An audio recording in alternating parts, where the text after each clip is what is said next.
শ্রীপুরে পবিত্র ঈদে মিলাদুন্নবী সাল্লাহু আলাইহি ওয়াসাল্লাম উপলক্ষে আলোচনা, মিলাদ ও দোয়া মাহফিল। কবির আকন্দ, শ্রীপুর, গাজীপুর। প্রতিনিধি ছবি চিত্র বিস্তারিত। ৬ সেপ্টেম্বর ২০২৫ শনিবার শ্রীপুর উপজেলা মডেল মসজিদে ভিতরে মিলাদ ও দোয়া মাহফিল করা হয়।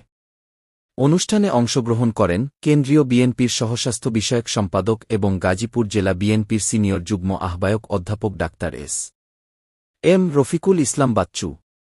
তাছাড়াও উপস্থিত ছিলেন উপজেলা বিএনপির আহ্বায়ক জনাব আব্দুল মোতালেব, শ্রীপুর পৌর বিএনপির আহ্বায়ক জনাব হুমায়ুন কবির সরকার, উপজেলা বিএনপির সদস্য সচিব খায়রুল কবির মণ্ডল আজাদ, শ্রীপুর পৌর বিএনপির সদস্য সচিব জনাব বিল্লাল হোসেন বেপারী, শ্রীপুর উপজেলা বিএনপির যুগ্ম আহ্বায়ক জনাব মোসলেম উদ্দিন মৃধা, পৌর বিএনপি যুগ্ম আহ্বায়ক কবির হোসেন, আহ্বায়ক সদস্য বিল্লাল হোসেন, সাইফুল হক মোল্লা, খোকন প্রধান, শাহজান সাজল, টিপু সুলতান সহ অঙ্গ ও সহযোগী সংগঠনের হাজার হাজার নেতাকর্মী ও গণ্যমান্য ব্যক্তিবর্গ ও এলাকার সর্বস্তরের জনসাধারণ উপস্থিত ছিলেন।